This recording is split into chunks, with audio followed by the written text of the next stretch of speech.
L'enseignement que la prédication du jour, en fait, sera tirée de l'évangile de Luc, chapitre 2, versets 1 à 14, que nous avons lu tout à l'heure.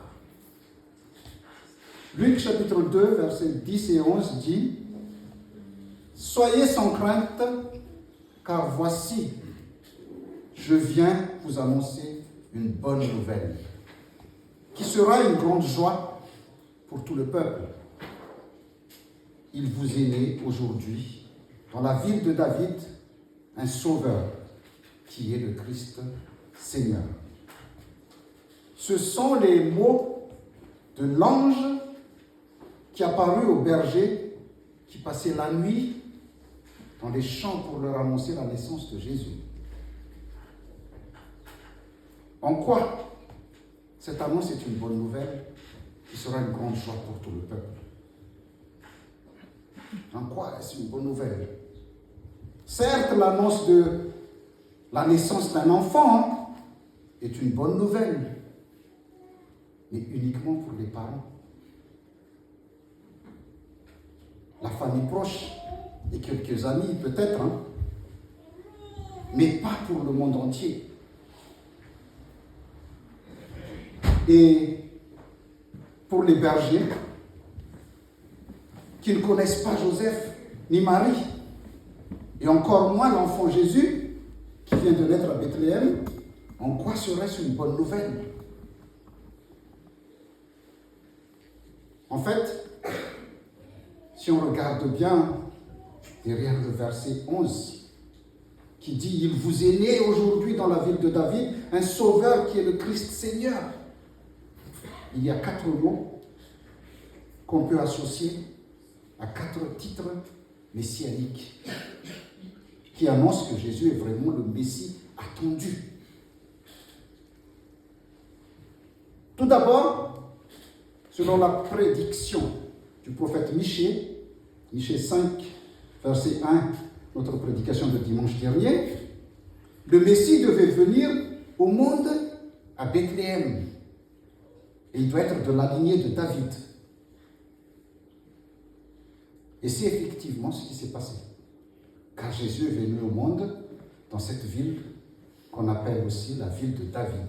Et Joseph, son père, est de la lignée de David. Par la suite, l'ange dit qu'il y a un sauveur. Et comme nous le savons tous, que le nom Jésus est un dérivé de l'hébreu Yeshua. C'est 2 mots en fait, qui est un diminutif du Elohim, ou Yahvé, et Shua, le verbe Shua veut dire tout simplement sauver. Donc Jésus est un dérivé du nom Yeshua, qui veut dire Dieu sauve. Il est donc le sauveur annoncé. En ce qui concerne le mot Christ, le mot Christ veut dire tout simplement loin de Dieu. Ce n'est pas loin, lointain, mais loin de Dieu, ou tout simplement le Messie. Et enfin, le mot Seigneur évoque Dieu. Le mot Seigneur, en hébreu, veut dire Adonai. Il dit Adonai, qui veut tout simplement dire Seigneur, parce qu'en fait, les Hébreux ou le peuple d'Israël ne prononcent jamais le nom de Dieu.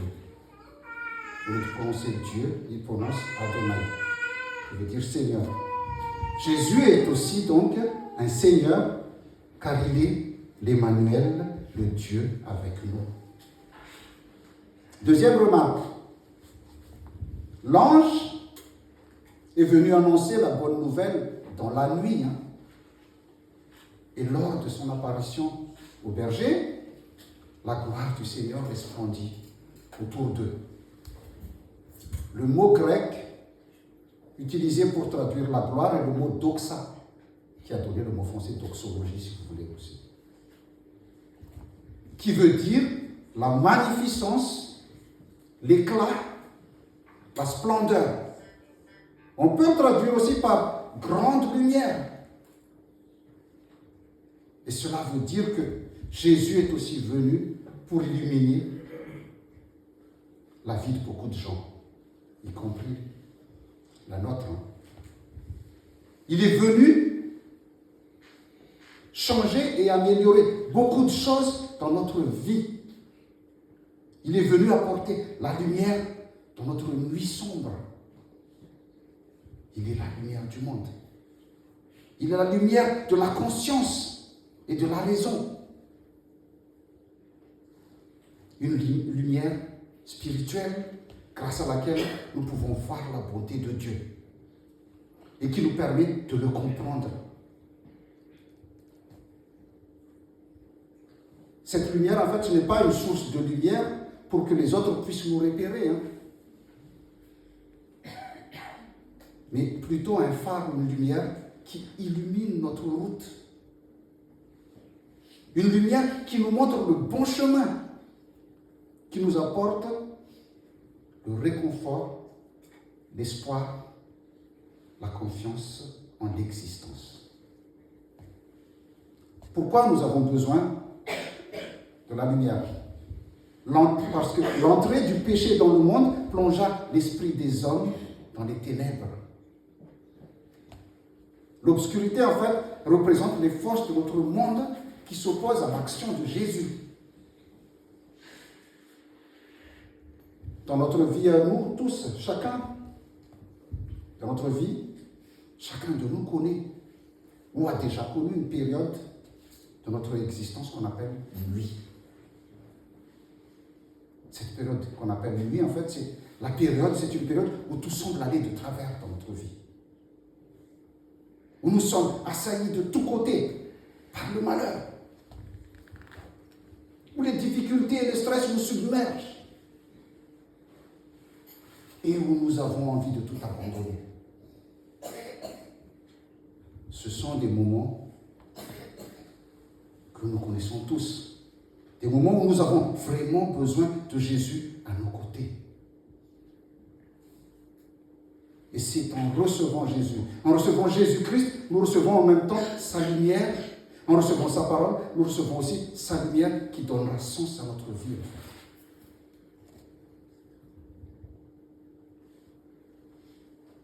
Des fois, nous ne nous rendons pas compte que chaque jour commence toujours dans la nuit.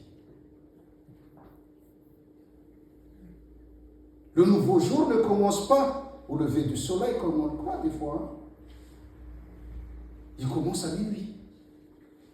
Le 25 décembre, le jour de Noël, ne commence pas à l'heure où vous levez du lit, où il y a des cadeaux partout.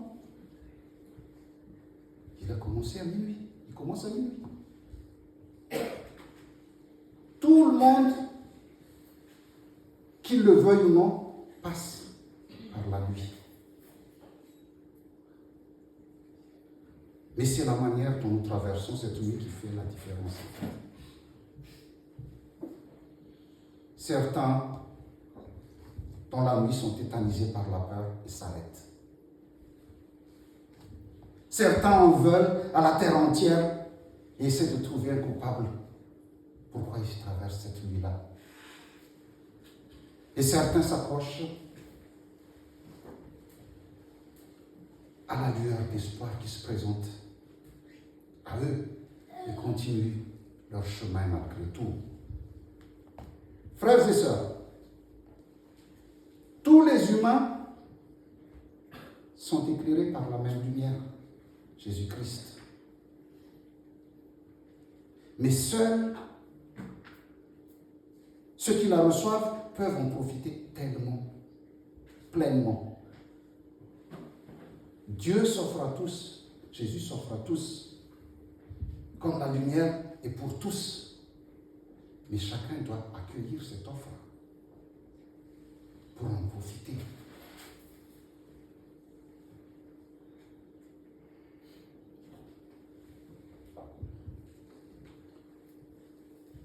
Le matin, quand vous ouvrez les volets de votre maison, vous voyez que la lumière inonde la pièce. C'est une métaphore de la grâce de Dieu. Si vous n'ouvrez pas les volets de votre maison, la lumière ne pénétrera pas dans la maison, dans votre maison. Il en est de même pour notre vie.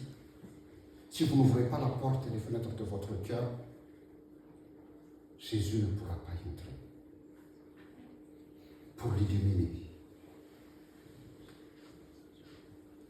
Il ne pourra pas y entrer pour chasser les obscurités, la haine, la rancune, l'égoïsme qui sont dans nos cœurs, qui s'y trouvent. Ce qu'il faut savoir, c'est que Jésus n'impose rien.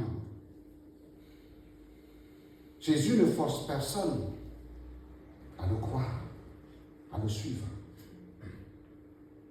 Il frappe doucement à la porte de nos cœurs.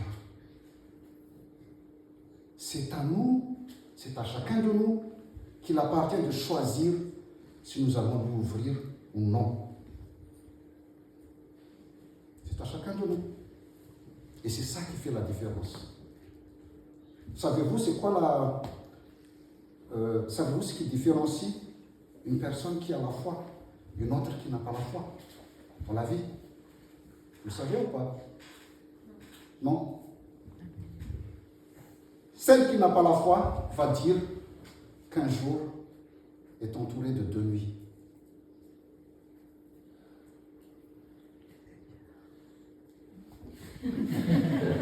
Et elle va toujours croire qu'elle vit dans l'obscurité. Elle va toujours se plaindre. Elle va toujours critiquer. Elle va toujours essayer de faire porter ses erreurs aux autres. Ce n'est jamais sa faute. Et cette personne ne se remet jamais en cause. Alors qu'une personne qui a la foi va dire qu'une nuit est entourée de 2 jours.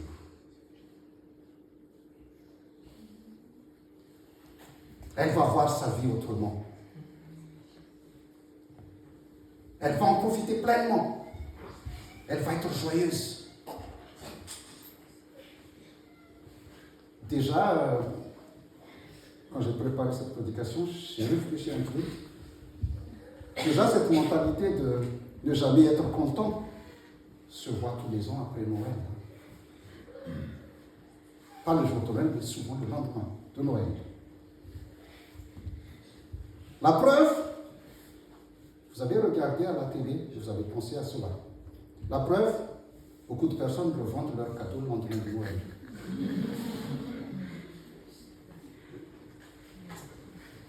Quand on leur a offert ce cadeau, ils font semblant d'être ravis devant le donateur. Mais après, ils revendent le cadeau. Oh, c'est beau, c'est magnifique. Quel hypocrite. Qui n'a jamais été déçu par un cadeau qu'il a reçu au moins une fois dans sa vie? Qui? Moi, je sais. Qui n'a jamais fait semblant d'aimer un cadeau alors qu'au fond, on est très déçu? C'est vrai ou pas? Voilà. Et je vais vous raconter une histoire pour illustrer un petit peu. Une jeune fille, en fait, c'est l'histoire d'une jeune fille qui était très, très amoureuse d'un garçon. Elle était prête à tout pour ce garçon. Et elle est tombée enceinte de ce garçon. Sauf que, quand celui-ci a découvert qu'elle est enceinte, il a pris la poudre d'escampette. Il l'a quittée et il a disparu dans la nature. La jeune fille, désemparée, ne savait plus quoi faire. Elle avait honte. Elle avait honte d'elle-même. Honte du regard des autres. Honte de son entourage. Les gens de son église ont même essayé de la faire partir de l'église. Ils l'ont trouvée indigne. Des fois, nous, les chrétiens, nous sommes vraiment moralistes et intolérants des fois. Et souvent très intolérants. Mais cette jeune fille s'est accrochée grâce à sa foi et aux quelques personnes qui l'ont soutenue dans ses épreuves. Et quelques années plus tard, quand on lui a posé la question, comment elle a fait pour tenir le coup? Comment tu as fait pour tenir le coup malgré toutes ces attaques? Elle a dit, mon enfant était le meilleur cadeau que Dieu lui ait donné. L'emballage était mauvais, mais le cadeau à l'intérieur était le meilleur du monde.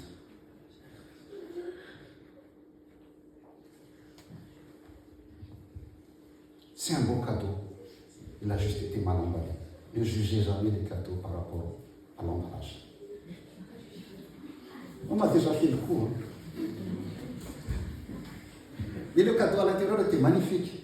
Et ils ont mis dans une petite boîte. Frères et sœurs, notre Dieu est le Dieu des beaux cadeaux et non le Dieu de l'emballage. Ne vous laissez pas berner par l'emballage des cadeaux de Noël. Ne vous laissez pas berner par les beaux gosses aussi. Il